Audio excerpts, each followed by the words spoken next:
السلام عليكم ورحمة الله وبركاته. إن الحمد لله نحمده ونستعينه ونستغفره ونعوذ بالله من شرور أنفسنا ومن سيئات أعمالنا. من يهد الله فلا مضل له ومن يضلله فلا هادي له وأشهد أن لا إله إلا الله وحده لا شريك له وأشهد أن محمدا عبده ورسوله صلى الله عليه وعلى آله وصحبه ومن سار على نهجه واستنى بسنته إلى يوم القيامة وسلم تسليما كثيرا. Ikhwati ahibbai, jamaah sekalian yang saya cintai karena Allah, para pendengar Radio Gema Madinah, rahimani wa rahimakumullah. Alhamdulillah, pada kesempatan kali ini di tempat yang berbahagia ini, di rumah Allah Subhanahu wa taala, Masjid Syarifah Salihah, Allah Subhanahu wa taala pertemukan kita untuk bermajelis ilmu, mengingat Allah, mempelajari agama Allah Subhanahu wa taala, mempelajari ayat-ayatnya, perkataan demi perkataannya, kalamullah, yang tidak ada perkataan yang lebih baik dan lebih benar dari perkataan Allah Subhanahu wa taala. Saudara yang dirahmati Allah, pada pertemuan terakhir kita sudah membahas tafsir dari surah Al-Waqi'ah. Tentunya sangat banyak pelajaran, faedah, ilmu, dan lain sebagainya yang bisa kita dapatkan dari tafsir surah Al-Waqi'ah. Semoga apa yang telah kita pelajari ini tetap kita ingat, kita ulang, dan bisa membantu kita di dalam mentadaburi ayat Allah dan di dalam mengamalkan ayat-ayat Allah Subhanahu wa taala yang tertera di dalam surah Al-Waqi'ah. Pada malam hari ini kita akan melanjutkan kajian tafsir kita kepada surah berikutnya, yaitu surah yang urutannya di dalam mushaf datang setelah surah Al-Waqi'ah. Surah apa itu? Surah Al-Hadid. Surah Al-Hadid. Surah Al-Hadid ini, kata para ulama, adalah awwalul musabbihat. Surah yang dimulai dengan tasbih yang pertama. Ya. Karena di awal surah ini ada tasbihnya, sabbahalillah. Sebagaimana pada sebagian surah yang lain ada yusabbihulillah, ada sabbihisma rabbikal a'la. Intinya, kata para ulama, surah musabbihat itu ada 5. Yang pertama surah Al-Hadid. Yang kedua surah apa? Al-Hasyr. Yang ketiga surah As-Saff. Yang keempat surah Al-Jumu'ah. Kemudian surah At-Taghabun. Ini inti daripada surah Al-Musabbihat. Ada sebagian yang menambahkan surah Sabbihisma Rabbikal A'la, karena itu juga tasbih. Begitu pula surah Al-Isra, dimulai dengan Subhanalladzi asra bi'abdihi laylan minal masjidil haram ilal masjidil aqsa. Kalau dikumpulkan semua sebenarnya ada 7. Tentang musabbihat ini terdapat beberapa keutamaan, ya, keutamaan yang dinilai sahih oleh sebagian para ulama adalah suatu hadis yang berbunyi anna Rasulullah sallallahu alaihi wasallam, ini diriwayatkan oleh Al-Irbad bin Sariyah, terkenal diriwayatkan oleh Al-Irbad bin Sariyah radhiyallahu an, anna Rasulullah sallallahu alaihi wasallam kana yaqra'ul musabbihati qabla an yarqud. Wa qala inna fihinna ayatan min alfi ayah. Sesungguhnya, kata Al-Irbad bin Sariyah, bahwasanya Rasulullah Sallallahu Alaihi Wasallam membaca surah-surah yang ada tasbihnya di awal itu sebelum ayyarqud. Sebelum apa? Sebelum tidur. Raqada yarqudu. Biasanya yang dimaksud tidur di sini tidur apa? Tidur malam, bukan tidur siang. Kemudian beliau mengatakan inna fihinna, sesungguhnya pada surah-surah musabbihat tersebut ada suatu ayat yang lebih utama dari 1000 ayat. Ada satu ayat yang lebih utama dari 1000 ayat. Iya. Hadis ini saudara yang dirahmati Allah Subhanahu wa taala dinilai sahih menurut sebagian para ulama. Ya. Bagi yang menilai sahih, maka berarti ini termasuk dari amalan sebelum tidur. Yang penting di malam hari. Nggak mesti harus betul-betul sebelum tidurnya. Yang penting di malam hari dia ada membaca surah Al-Musabbihat ini. Ya. Sebagaimana Al-Imam Al-Albani rahimahullahu ta'ala juga mensahihkannya pada sebagian kitabnya. Tentang ayat ini, satu ayat ini yang lebih utama dari 1000 ayat, ini rahasia Allah. Yang ada sebagian riwayat yang menentukan ayat tersebut. Ada sebagian perkataan para ulama yang menyebutkan penentuan ayat tersebut. Tapi ulama pun khilaf di dalam menentukannya.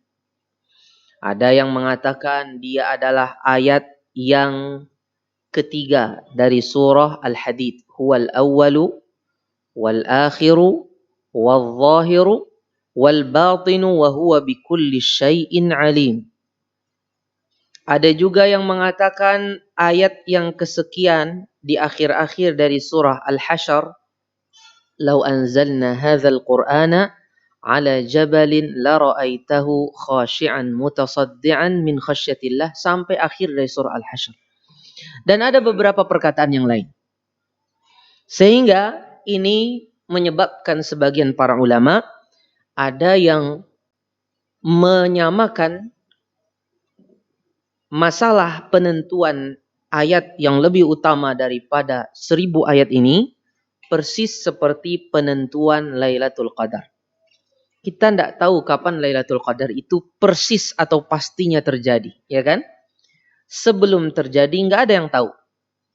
Tapi kalau sudah terjadi, mungkin ada beberapa tanda yang menunjukkan dekatnya terjadinya Lailatul Qadar tadi malam atau kemarin malam. Tapi kalau sebelum terjadi, tahu tak? Tidak tahu kita. Begitu pula seperti khilaf para ulama tentang masalah penentuan waktu yang mustajab doa kita pada hari Jumat.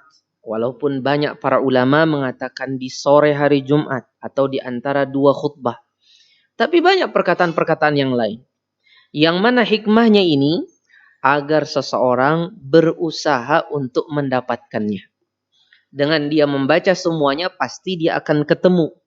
Dia akan dapat apa ayat tersebut yang lebih baik daripada 1000 ayat. Ikhwati a'izzai rahimani wa rahimakumullah.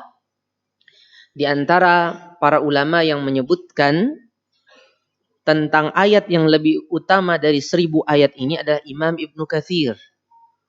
Beliau mengatakan di dalam tafsirnya, wal ayatul musyaru ilaiha fil hadithi hiya wallahu a'lamu qawluhu huwal awwalu wal akhiru wal zahiru wal batinu wa huwa bikulli syai'in alim. Inilah ayat yang dimaksud dari yang dikatakan lebih baik dari 1000 ayat. Yang dengan penyebab ini, kalau hadis sahih, inilah yang menyebabkan dianjurkannya kita membaca di malam hari sebelum tidur surah-surah Al-Musabbihat agar kita mendapatkan ayat tersebut. Saudara yang dirahmati Allah, mari kita dengarkan sebagian dari ayat surah al-hadid ini. Nah, tafadhal iqra ya waladi. Iqra ya walad. Iqra ya walad. Nah, iqra. Iqra. Aina laqitu as-sauti? Aina laqitu as-sauti ya walad? Naam. Naam. Iqra ya walad. Man yaqra lana? Man yuhsinul qira'ah? Man aqra'ukum li kitabillah? Falyaqra. Naam. Naam. Naam. Iqra ya walad. Khalas. La tatadafa'u. Kullu wahid. Ana aqra. Man yuridul ajr? Fadhal. Man? Yaqra. Iqra. Iqra walad. Man? Gusti Faris. Gusti Faris. Yaqra. Gusti Faris. أعوذ بالله 3 آيات من سورة الحديد. نعم أعوذ بالله بصوت مرتفع. نعم بسرعة. أعوذ بالله. خلاص. أعوذ بالله. أعوذ بالله من الشيطان الرجيم. نعم. بسم الله الرحمن الرحيم. سبح لله ما في السماوات والأرض وهو العزيز الحكيم. له ملك السماوات والأرض يحيي ويميت وهو على كل شيء قدير. هو الأول والآخر والظاهر والباطن وهو بكل شيء عليم. خلاص حسبك ما شاء الله. ممتاز. ممتاز Gusti Faris. نعم ما شاء الله. طالب ممتاز. Mari kita perhatikan kaum muslimin yang berbahagia. Allah mengatakan sabbaha lillah ma fis samawati wal ardi wa huwal azizul hakim. Allah katakan sabbaha lillah. Bertasbih untuk Allah apa yang ada di langit dan yang di bumi. Bertasbih untuk Allah. Ini seperti ayat yusabbihu lillah ma fis samawati wa ma fil ard. Dan ayat-ayat yang lain. Apa arti tasbih? Tasbih artinya adalah pensucian diri Allah dari setiap yang menjadi kekurangan atau aib. Allah disucikan darinya. Itu artinya tasbih. Sebagaimana disebutkan di dalam Al-Quran, وَلَقَدْ خَلَقْنَا السَّمَاوَاتِ وَالْأَرْضَ وَمَا بَيْنَهُمَا فِي 6 أَيَّامٍ وَمَا مَسَّنَا مِنْ لُغُوبٍ. Sungguh kami telah ciptakan langit dan bumi dan apa yang ada di antara keduanya pada 6 hari dan kami tidak mendapatkan capek, kesusahan dan sebagainya. Begitu pula tasbih juga artinya adalah mensucikan Allah dari menyerupai makhluknya. Nggak mungkin Allah menyerupai makhluknya. Allah nggak mungkin serupa dengan makhluknya. Karena Allah mengatakan laisa kamitslihi syai'un wa huwas samiul basir. Tidak ada yang semisal dengan Allah. Sesuatu apapun. Ini peniadaan secara keseluruhan. Nggak ada sesuatu yang sama dengan Allah. Berarti nggak ada satupun makhluknya yang selain Allah sama seperti Allah. Tapi walaupun demikian, Allah adalah zat tersendiri yang maha mendengar lagi maha melihat. Wa huwas sami'ul basir. Mendengar sesuai dengan kebesaran dan kesempurnaan Allah. Allah melihat sesuai dengan kesempurnaan Allah Subhanahu wa taala, tidak seperti mendengar dan melihatnya makhluk. Di antara arti tasbih juga adalah mengagungkan Allah. Bahwasanya semua kesempurnaan apa saja Allah lah yang pantas untuk mendapatkannya. Kalau di tengah manusia, di tengah makhluk ada kesempurnaan, ala makhluk. Kesempurnaan ala makhluk, kesempurnaan ala malaikat, kesempurnaan ala makhluk. Allah lebih pantas lagi memiliki kesempurnaan, tapi kesempurnaan yang layak bagi Allah. Yang tidak ada yang menduai Allah di dalam kesempurnaan tersebut. Di antara arti tasbih juga adalah beribadah dan salat menghadap Allah. Seperti contohnya Allah katakan, wa minal laili fasabbihhu wa adbaras sujud. Artinya disuruh ibadah dan salat. Kadang-kadang tasbih artinya apa? Salat. Seperti Allah katakan, wasabbih bihamdi rabbika qabla tulu'i syamsi wa qabla al-ghurub. Dan bertasbihlah dengan memuji Rabbmu sebelum terbitnya matahari dan sebelum tenggelamnya matahari, yaitu salat subuh dan salat asar, ya, salat asar. Kemudian di antara arti tasbih juga adalah berpegang teguh dengan Allah, ya, yang menunjukkan keberadaan Allah, sebagaimana Allah memiliki zat kerububiahannya, keuluhiyahannya, nama-nama dan sifat-sifatnya. Di antara tasbih kepada Allah ada yang tidak bisa kita fahami. Di antara tasbih untuk Allah ada yang tidak bisa kita fahami, tidak kita ketahui. Sebagaimana Allah katakan, tusabbihu lahus samawati sab'u wal ardu wa man fihin wa in min syai'in illa yusabbihu bihamdihi walakin la tafqahuna tasbihahum innahu kana haliman ghafura. Semuanya yang ada di langit dan bumi ini, intinya di dalam surah Al-Isra ayat 44 ini, semuanya bertasbih untuk Allah, akan tetapi kalian, kata Allah, tidak mengetahui bagaimana tasbihnya.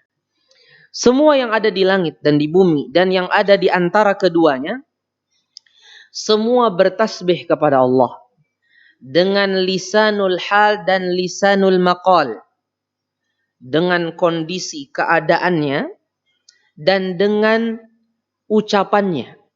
Semuanya bertasbih kepada Allah kecuali orang kafir. Orang kafir tidak bertasbih kepada Allah dengan lisanul maqal. Orang kafir tidak bertasbih kepada Allah dengan ucapan. Tapi orang kafir, walaupun dia kafir, dia bertasbih kepada Allah dengan lisanul hal. Loh kok bisanya Ustaz? Iya, orang kafir itu walaupun dia kafir, dia nggak sholat, dia itu bertasbih kepada Allah. Jasadnya itu bertasbih. Bertasbihnya bagaimana? Buktinya, dia di dunia ini tidak bisa keluar dari hukum Allah.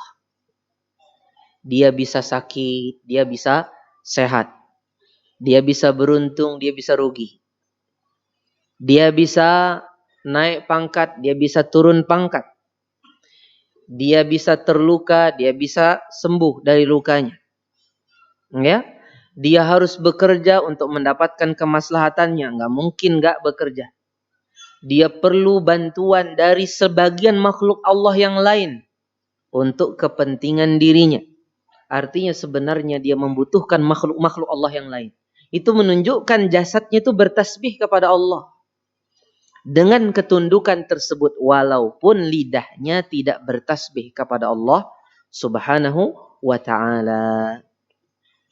Sebagaimana Allah katakan di dalam surah Al-Hajj ayat 18, alam tara anna Allah yasjudu lahu man fis samawati wa man fil ardi wasyamsu wal qamaru wan nujumu wal jibalu wasyajaru wad dawab.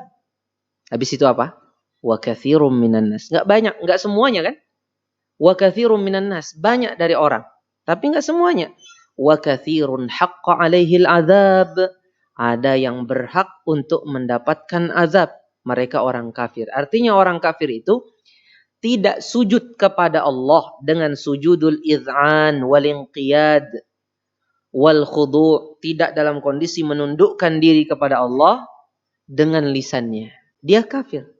Walaupun jasmaninya sebenarnya tunduk kepada hukum Allah Subhanahu wa taala. Saudara yang dirahmati Allah Subhanahu wa taala, ini artinya tasbih.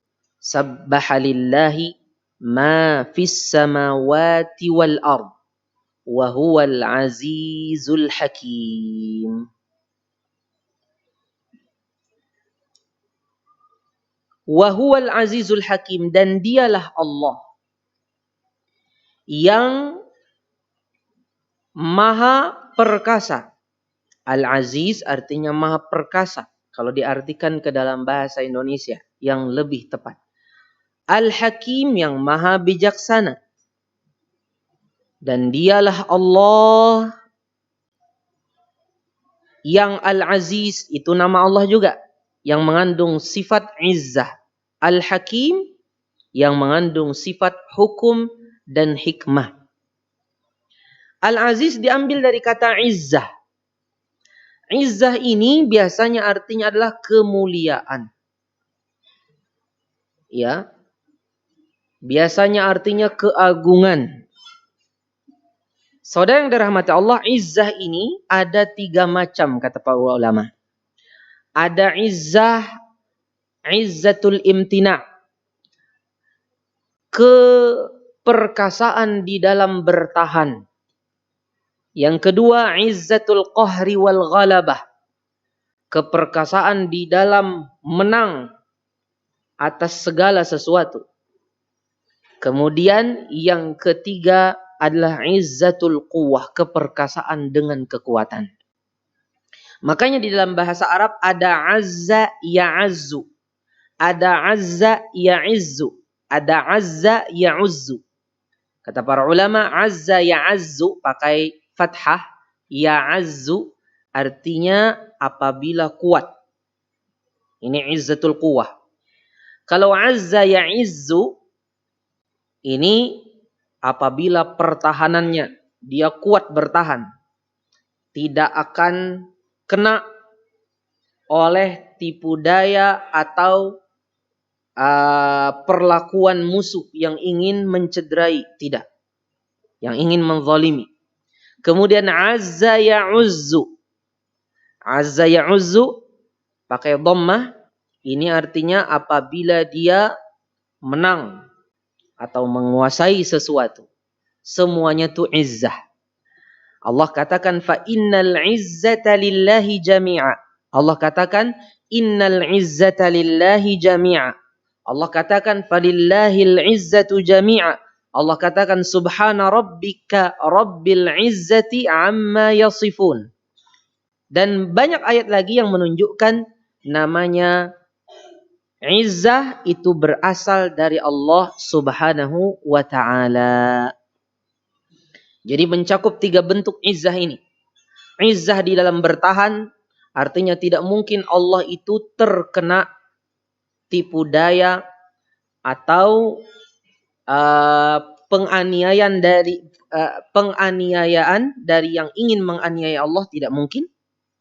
Dari makhluknya tidak mungkin. Allah aziz.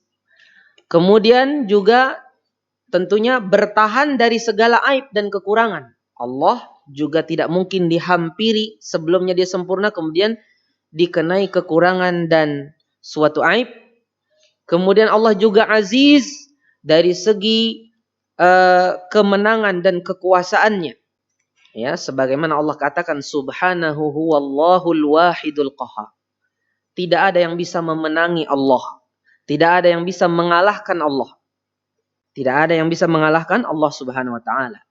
Al-azizul ladzi la yughalab, alladzi la yudafa'. Nah, habis itu apa? Aziz. Aziz di sini juga bisa berarti aziz dalam kekuatannya. Innallaha huwar razzaqu dzul quwwatil matin. Ini menunjukkan kekuatan Allah Subhanahu wa taala juga. Saudara yang dirahmati Allah, kalau Allah itu aziz, dan setiap kemuliaan berasal dari Allah, maka tidak boleh mencari kemuliaan kecuali dari Allah. Iya. Barang siapa yang mencari kemuliaan dari Allah, Allah akan muliakan dia. Barang siapa yang mencari kemuliaan dari selain Allah, Allah akan hinakan dia. Mencari kemuliaan dengan meninggalkan perintah Allah. Dengan dia mendekati makhluk untuk dicintai makhluk. Agar diberikan oleh makhluk keduniawian. Dari harta, pangkat, wanita, atau apa saja. Ya. Yang nikmat bagi dia. Dengan cara dia meninggalkan perintah Allah, maka dia bukanlah mendapatkan kemuliaan, bahkan dia akan mendapatkan kehinaan dari Allah. Siapa saja. Seperti contohnya umpamanya, seseorang merasa tidak akan mulia di kampungnya apabila dia tidak menjaga sunnah Nabi SAW pada perkara yang zahir pada tubuhnya dan pada pakaiannya. Atau bagi wanita, dia tidak akan mendapatkan kemuliaan di kampungnya kecuali dengan dia membuka sebagian dari auratnya. Ketahuilah, dia tidak akan mulia selamanya. Bahkan dia akan dihinakan oleh Allah Subhanahu wa taala. Karena dia mencari kemuliaan dari selain Allah Subhanahu wa taala, sebagaimana perkataan Umar bin Khattab radhiyallahu anhu. Saudara yang dirahmati Allah Subhanahu wa taala, oleh karena itu kemuliaan itu didapatkan dari Allah. Dengan taat kepada Allah, Allah akan memberikan kemuliaan kepada kita. Jangan kita hinakan diri kita dengan melanggar perintah Allah alias bermaksiat kepada Allah. Kemudian Allah juga Al-Hakim. Apa itu Al-Hakim, Ustaz? Al-Hakim diambil daripada kata hukum dan hikmah. Berhukum dan memiliki kebijaksanaan. Hikmah, ya, biasanya hikmah itu dibahasakan kebijaksanaan. Wad'u syai' fi mahallihi. Wad'u syai' fi mawdi'ihi. Meletakkan sesuatu pada tempatnya. Biasanya lawan dari apa? Al-zulm, kezaliman, ya kan? Allah itu hakim. Hakim di sini dengan sighah fa'il, menunjukkan maha berhukum dan maha hikmah. Allahu Akbar. Hukum Allah. Allah berhukum dulu nih. Nanti baru kita tafsirkan hikmah ya. Dari nama hakim ini diambil juga dari kata hikmah. Berhukum. Allah itu punya 3 hukum. Pertama, hukum kauni. Hukum yang berhubungan dengan takdir Allah pada alam semesta ini. Yang kedua, hukum syar'i. Berhubungan dengan perintah dan larangan Allah. Perintah yang wajib, yang sunnah, larangan yang haram, makruh. Itu adalah hukum syar'i. Yang ketiga adalah hukum jazai. Hukum pembalasan Allah di akhirat kelak. Jadi hakim ini mencakup 3 bentuk hukum ini. Kemudian juga diambil dari kata hikmah. Hikmah itu ada 2, saudara. Pertama, hikmah al-ghaiyah. Yang berhubungan dengan ghayah. Berhubungan dengan maksud tujuan hidup kita. Kita hidup ini untuk apa? Wa ma khalaqtul jinna wal insa illa liya'budun. Semuanya ini Allah terapkan pada kita hukum kauniyah. Ada terjadi gunung meletus, terjadi bencana banjir, terjadi terjadi kesuburan di suatu daerah, kemudian kemakmuran yang sebelumnya dia kering kerontang, kemudian dia menjadi lahan yang basah. Itu hukum kauniyah enggak? Kemudian hukum syar'iyah Allah, ada perintah, ada larangan. Kemudian hukum jazaiyah, yaitu hukum jazai yang berupa balasan Allah di akhirat, berupa memberikan balasan bagi orang yang berbuat baik atau azab bagi yang berbuat buruk. Itu semua tujuannya illa liya'budun, agar manusia diciptakan di muka bumi ini agar mereka hanya beribadah kepada Allah Subhanahu wa taala. Kemudian hikmah yang yang kedua adalah hikmah as-suwariyah. Hikmah as-suwariyah itu adalah hikmah yang hubungannya dengan masing-masing kasus daripada hukum Allah. Contohnya, umpamanya kenapa kita diperintahkan sholat subuh 2 rakaat? Kenapa kita sholat asar 4 rakaat? Kenapa bagi orang yang safar dia bisa diberikan keringanan untuk menjamak sholatnya, bahkan mengqasar sholatnya? Kenapa orang disyariatkan berpuasa? Kenapa orang yang safar dan sakit ada rukhsah, keringanan bagi dia? Menurut sebagian para ulama, rukhsah bagi dia untuk berbuka, tidak berpuasa dan mengqadha pada hari lain. Kenapa disyariatkan zakat? Ini adalah apa? Ini adalah hikmah suwariyah. Hikmah untuk masing-masing dari bentuk-bentuk hukum Allah Subhanahu wa taala. Kenapa Allah Subhanahu wa taala jadikan umpamanya terjadi gunung meletus, terjadi wabah virus yang sedang menyebar? Kenapa terjadi gejolak ekonomi atau gejolak politik di suatu daerah? Ya, itu semua adalah tentunya ada hikmah-hikmah di balik itu semua, di antaranya adalah sebagai ujian bagi manusia. Wa huwal azizul hakim. Ya. Sekarang kita perhatikan di dalam ayat ini Allah katakan sabbahalillah ma fis samawati wal ard. Kenapa didahulukan langit sebelum bumi? Apa penyebabnya? Siapa yang tahu? Ada 2 penyebabnya. Pertama kata para ulama, karena langit itu dia lebih mulia daripada bumi. Langit lebih mulia daripada bumi. Yang kedua, karena langit lebih duluan selesai penciptaannya daripada bumi. Langit lebih duluan selesai penciptaannya daripada bumi. Makanya didahulukan langit. Allah menciptakan langit dan bumi berapa hari? 6 hari. Ya, Allah katakan qul a innakum latakfuruna billadzi khalaqal arda fi yawmaini wa taj'aluna lahu andada dzalika rabbul alamin wa ja'ala fiha rawasiya min fawqiha wa baraka fiha wa qaddara fiha aqwataha fi 4 ayyamin sawa'an lis-sa'ilin. Allah katakan di ayat yang lain, a antum asyaddu khalqan. Kalau di ayat tadi mana yang duluan? Bumi, baru langit kan? Kemudian di surah An-Nazi'at Allah katakan a antum asyaddu khalqan amis sama banaha rafa'a samkaha fasawwaha wa aghtasha lailaha wa akhraja duhaha. Habis itu Allah katakan wal arda ba'da dzalika dahaha, dan bumi kami ciptakan setelahnya dahaha. Di dalam ayat ini mana duluan? Langit duluan. Kalau di surah Fussilat tadi bumi duluan, ya kan?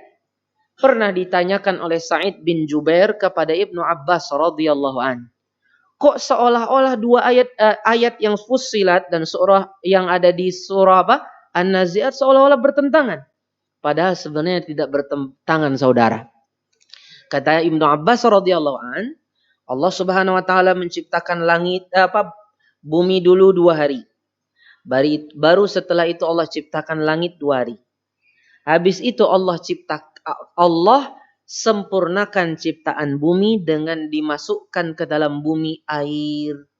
Kemudian apa yang bisa dimakan oleh hewan-hewan seperti rerumputan dan apa saja yang dibutuhkan oleh makhluk yang akan tinggal di muka bumi ini. Dahaha, ini artinya Allah letakkan di dalam bumi sesuatu yang dibutuhkan oleh makhluk yang bakal tinggal di bumi. Itu selama 2 hari.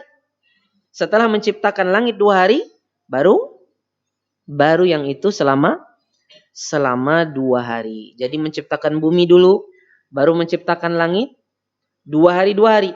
Habis itu menyempurnakan ciptaan bumi dengan mengisi apa yang ada di dalam bumi untuk kepentingan makhluk, manusia dan hewan dan lain-lain dari makhluk yang tinggal di bumi. Kemudian Allah katakan lahu mulkus samawati wal ard. Milik Allah kerajaan, kekuasaan langit dan bumi. Lahu mulkus samawati wal ard. Di sini didahulukan lahunya. Sebenarnya lahunya ini ada sebenarnya kata belakang. Dalam bahasa Indonesia ada kata depan, ada kata belakang. Bahasa Arab apa? Mubtada, khabar. Bahasa Indonesianya apa, nak? Apa? Kata depan, ada kata belakang. Kalian belajar bahasa Indonesia kan? Di sekolah ada. Di pondok ada kan belajar bahasa Indonesia? Masya Allah, alhamdulillah. Lahu mulkus samawati wal ard. Sebenarnya begini bahasanya yang sesuai dengan IED Indonesia begini. Mulkus samawati wal ardi lahu. Lillah. Kerajaan langit dan bumi ini milik Allah. Tapi di sini milik Allahnya didahulukan sebelum mulkus samawati wal ard. Apa artinya kira-kira? Inhisar. Seperti iyyaka na'budu wa iyyaka nasta'in. Penghanyaan, pembatasan. Bahwasanya yang memiliki langit dan bumi hanyalah Allah subhanahu wa ta'ala. Dan yang seperti ini sering terdapat di dalam Al-Quranul Karim. Yuhyi wa yumit. Apa artinya? Dialah yang menghidupkan sesuatu.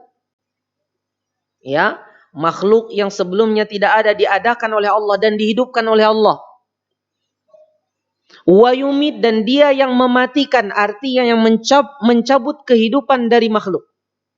Ketahuilah, kehidupan dan kematian ini adalah rahasia Allah. Yang tidak ada satupun makhluk yang tahu hakikat dari kehidupan. Kita tahu hanya konsekuensi kehidupan. Ini hidup Ustadz. Kenapa? Bergerak. Dia masih dengar. Dia bisa jalan. Dia bisa lari. Dia bisa memerintah. Dia bisa melarang. Ya enggak? Tapi hakikat dia hidup itu apa sih? Apa ya? Susah kita membahasakan. Yang penting dia hidup Ustadz. Enggak bisa kita membahasakan apa arti kehidupan itu. Karena kehidupan ini adalah, kata para ulama, sirrullah fi khalqih.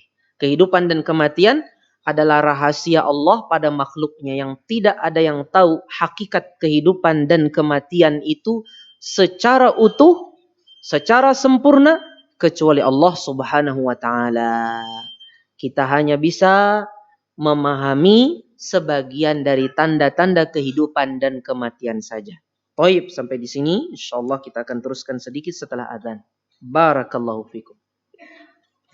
Nah.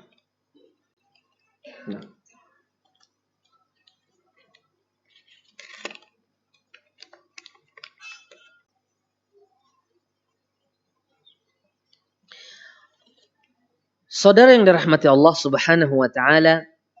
Jadi yuhyi wa yumit, dialah Allah yang memberikan kehidupan kepada makhluknya dan yang juga mencabut kehidupan dari makhluknya. Itulah kematian. Di sini sebenarnya menghidupkan dan mematikan masuk pada mulkiyah Allah tak? Masuk pada kekuasaan Allah tidak? Masuk sebenarnya, ya kan? Kenapa dikhususkan di sini saudara? Apa alasannya? Karena Allah ingin menekankan secara khusus bahwasanya penghidupan dan pematian makhluknya ini menunjukkan kesempurnaan kekuasaan Allah.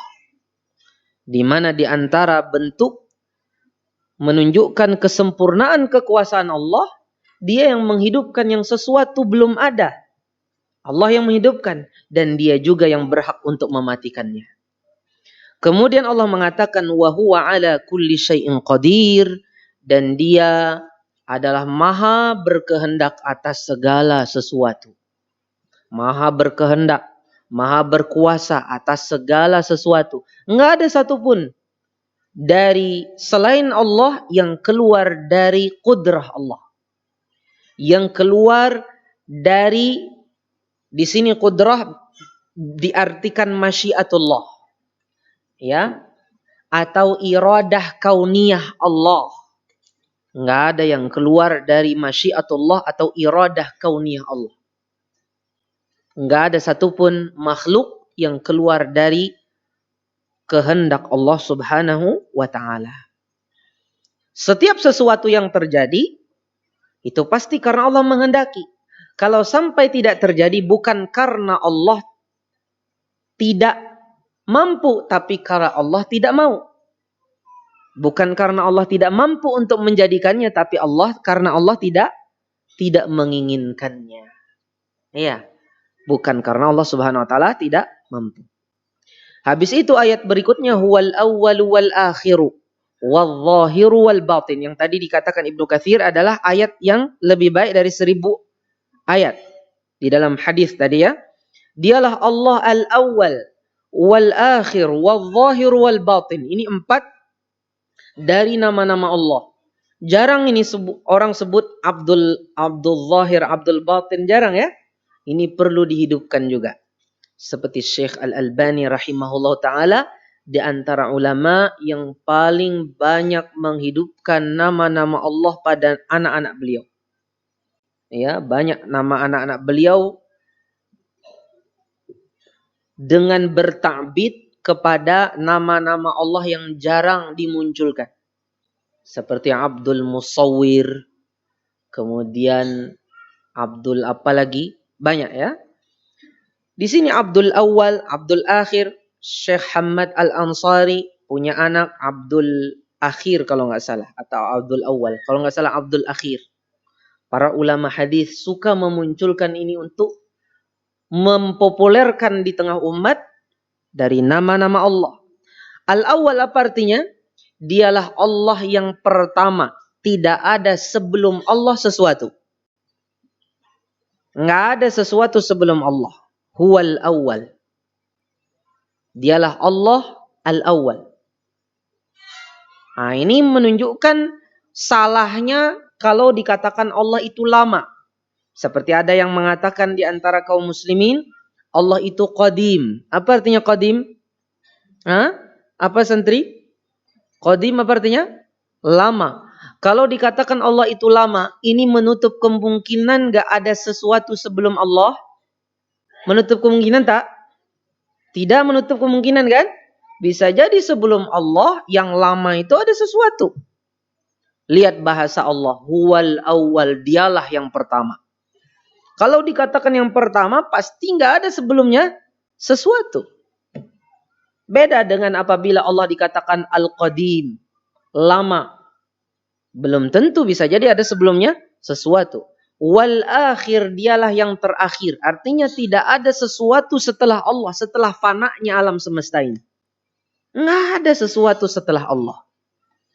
Wal zahir, dialah yang di atas segala sesuatu.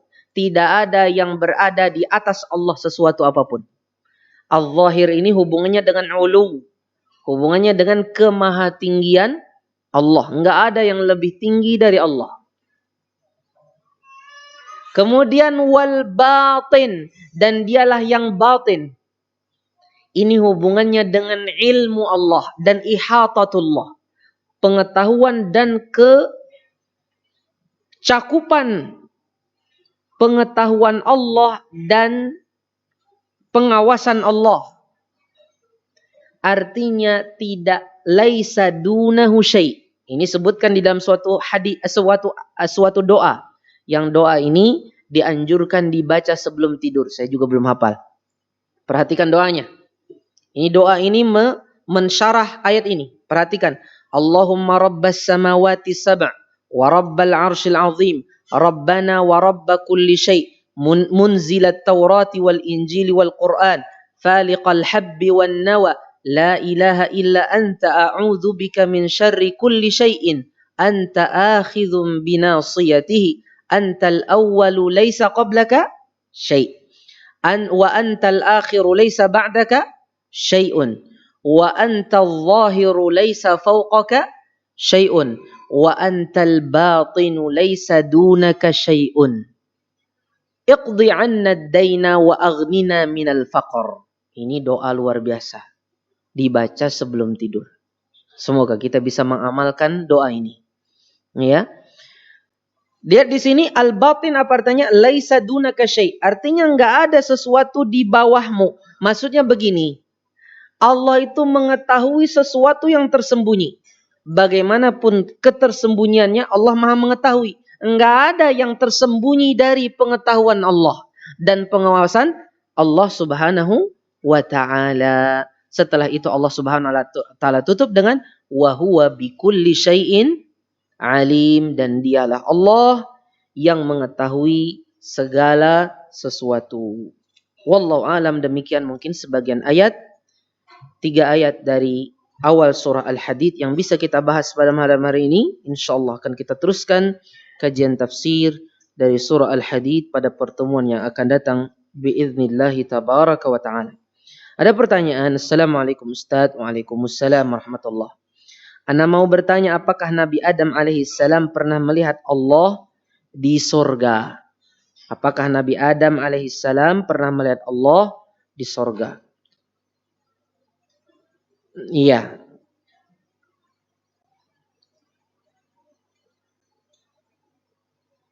Sepengetahuan saya tidak ada dalil dari ayat atau hadis yang menunjukkan Nabi Adam alaihissalam melihat Allah Subhanahu wa taala. Apakah benar setelah salat subuh dan maghrib kita membaca 3 surah Qul sebanyak 3 kali? Jazakallahu khairan. Iya. Membaca 3 surah Qul setelah salat subuh dan salat maghrib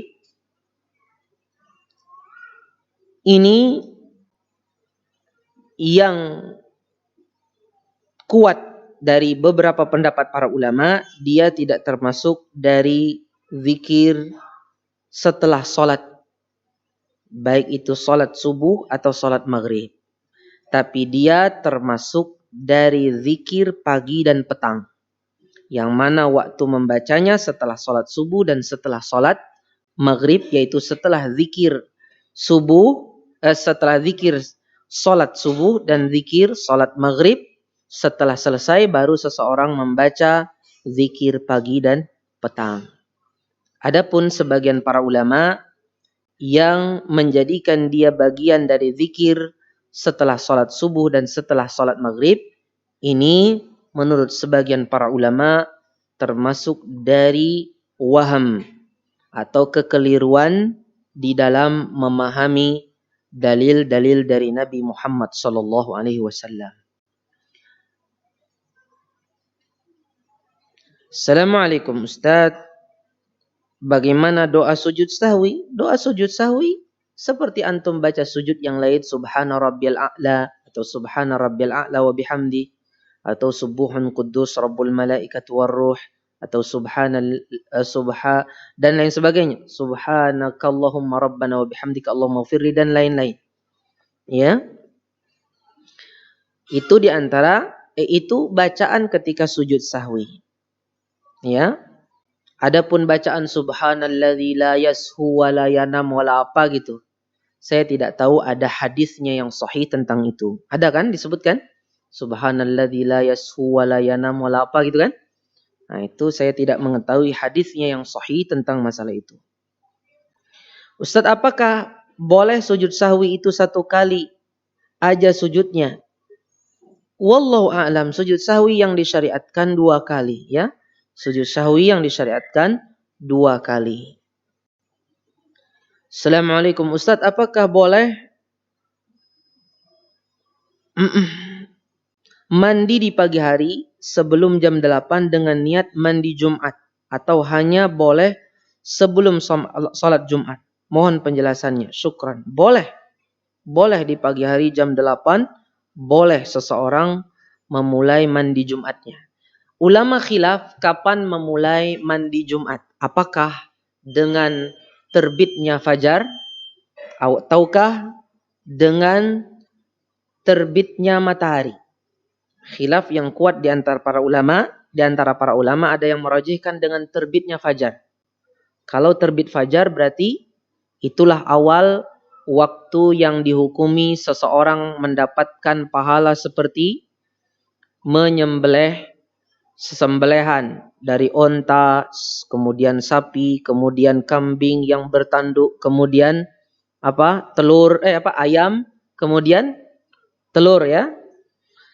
Sebagian para ulama ada yang mengatakan dimulainya dari kapan? Dimulainya dari terbitnya matahari, yaitu di awal waktu duha, setelah matahari terbit dan mulai meninggi, bukan di awal terbit. Nah, berarti kalau jam 8 sudah masuk waktu duha itu boleh. Pendapat yang kedua insya Allah lebih kuat, yaitu yang dimulai dari awal waktu duha.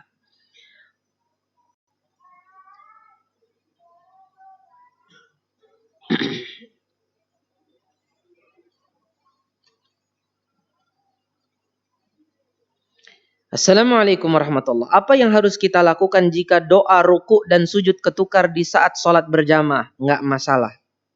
Nggak masalah. Tinggal tidak perlu sujud sahwi sendiri ya. Karena antum berjamaah. Kemudian juga kekurangan itu akan ditutupi dengan istighfar 3 kali setelah sholat. Insyaallah tabaraka wa ta'ala. Apakah boleh seseorang menjadi imam ketika sholat dengan hafalan Al-Quran yang pas-pasan dan dalam keadaan berstatus apa ini?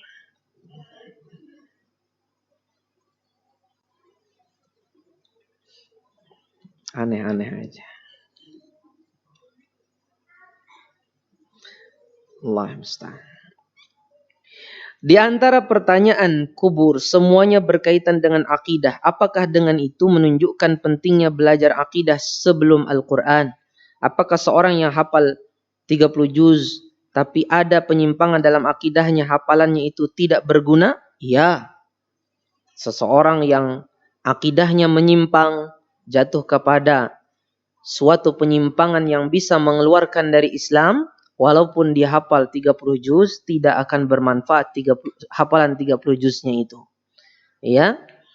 Kalau akidahnya bobrok, apalagi akidah menyimpangnya itu bisa mengeluarkan dia dari Islam, seperti jatuh kepada syirik akbar dan lain-lain. Bagaimana? Padahal Al-Quran itu intinya tauhid. Intinya Al-Quran itu apa? Tauhid. Sedangkan dia sendiri, dia menyalahi apa yang dia hafal dari Al-Quranul Karim. Ini menunjukkan pentingnya belajar akidah. Tapi bukan berarti terus-terusan belajar akidah tapi kita lemah semangat di dalam menghafal Al-Quran. Ini juga tidak benar. Kita belajar akidah. Satu sisi juga kita memperbaiki bacaan Al-Quran kita. Kita menghafal semampunya, sebanyak-banyaknya dari Al-Quranul Karim. Dua-duanya kita tuntut. Walaupun ada yang lebih utama, yaitu membenahi akidah, memperbaiki akidah. Belajar akidah dengan baik. Apa yang dimaksud dengan ilmu itu bukan untuk dijadikan pengetahuan saja, tapi untuk diamalkan. Kemudian kalau kita hadir kajian, terus kan bertambah terus ilmunya. Kemudian bagaimana kalau kita belum bisa mengamalkannya? Jangan sampai kita kemasukan tipu daya syaitan. Kamu belum bisa mengamalkan, udah jangan nuntut ilmu. Ini tipu daya syaitan juga. Ya, seseorang terus menuntut ilmu dengan niat dia berusaha untuk mengamalkannya. Dia terus niat mengamalkannya. Walaupun mungkin sebagian dia belum bisa mengamalkannya, dia terus nuntut ilmu. Dengan dia terus nuntut ilmu itu akan membantu dia untuk bisa mengamalkan. Ya. Akan merasa tertuntut untuk mengamalkannya. Karena ilmu itu akan mendatangkan rasa khasyah. Rasa apa? Rasa takut kepada Allah. Itu hasil daripada menuntut ilmu. Kalau seandainya dia belum mengamalkan dan terus-terus mengamalkan, dia berarti belum mendapatkan buah daripada ilmu itu, yaitu rasa takut kepada Allah Subhanahu wa ta'ala. Innama yakhshallah min ibadihil ulama. Jadi dia terus menuntut ilmu. Walaupun mungkin sebagian belum dia amalkan, tapi dia tidak mengingkari itu benar. Saya saja yang belum mengamalkannya. Yang salah adalah apabila seandainya dia tahu itu benar, tapi dia mengingkarinya. Ini nggak benar. Nah, ini bisa jadi Allah hukum dia dengan hatinya dibalikkan dari menerima kebenaran itu. Falamma zaghu azaghallahu qulubahum wa makaru wa makarallah yukhadi'una Allah walladzina amanu wa ma yakhda'una illa anfusahum wa ma yash'urun. Baik, apa hikmah Allah menciptakan langit dan bumi dalam 6 hari? Bukankah Allah bisa dan maha kuasa menjadikannya seketika? Jazakallahu khairan. Hikmah Allah menciptakan langit dan bumi itu selama 6 hari, kata para ulama ada beberapa hikmah yang kita bisa cari, yang bisa kita dapatkan. Belum yang kita tidak dapatkan, banyak tentunya, ya kan? Di antaranya hikmahnya, Allah Subhanahu wa taala menjadikan Pertama nih, Allah Subhanahu wa taala menjadikan yang di muka bumi ini saling membutuhkan. Manusia bisa hidup karena air, ya kan? Karena apa? Karena apa? Kemudian hewan bisa hidup karena ini dan ini. Tumbuhan bisa hidup karena ini dan ini. Jadi masing-masing itu ada keterkaitan. Wallahu khalaqa kulla dabbatin mimma faminhum man yamshi ala batnihi wa minhum man yamshi ala rijlaini wa minhum man yamshi ala arba' yakhluqu ma yasha wa huwal alimul qadir. Sahih? Sahih? Atau wallahu ala kulli syai'in qadir. Intinya begitu. Intinya ikhwati aizzai rahimani wa rahimakumullah, di dalam banyak ayat Allah Subhanahu wa taala menyatakan bahwasanya semua yang ada di muka bumi ini ada saling ketergantungannya.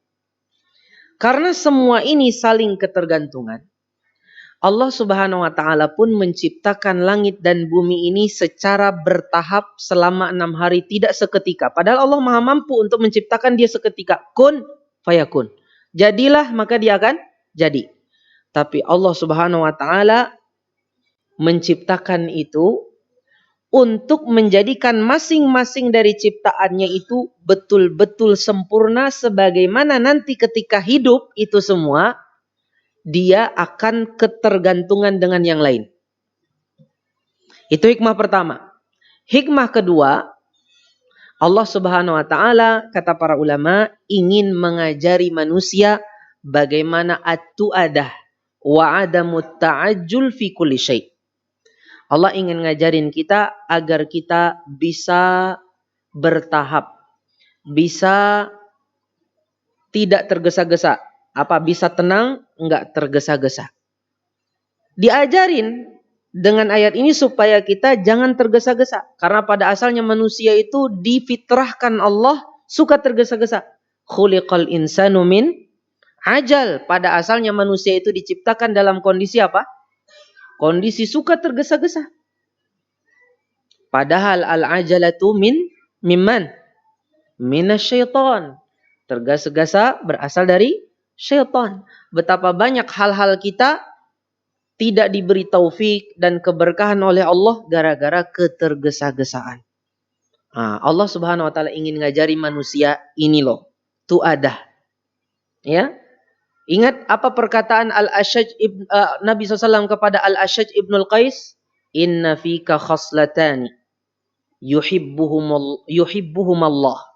Sesungguhnya pada dirimu ada 2 sifat, 2 perangai yang Allah cintai, yang tidak ada pada selainmu. Artinya ini Allah cintai pada dirimu. Apa itu? Al-hilmu wal-anat. Kelembutan dan ketenangan, tidak tergesa-gesa. Kamu punya kelembutan, kamu punya kelembutan, dan yang kedua apa? At-tu'adah. Al-anat artinya apa? At-tu'adah wa adamut ta'ajjul. Ini diantara hikmah kenapa Allah Subhanahu wa taala menciptakan langit dan bumi selama 6 hari yang disebutkan para ulama, walaupun masih banyak lagi hikmah-hikmah yang lain. Wallahu taala alam. Barakallahu fikum. Di sini ada pertanyaan.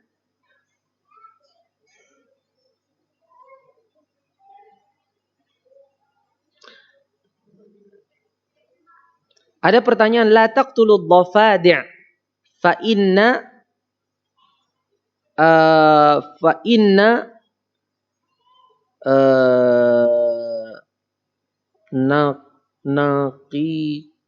fa inna naqiqaha tasbih.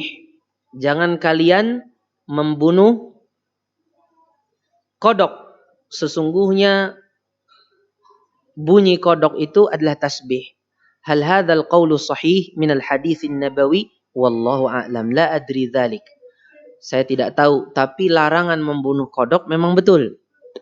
Larangan membunuh kodok memang betul, tapi tentang hadis ini secara persis wallahu taala a'lam. Adapun larangan membunuh kodok ya, atau yang semisal dengan kodok ini, intinya kodok ya, ini tidak, ini memang ada di dalam hadis-hadis yang sahih. Wallahu taala a'lam. Barak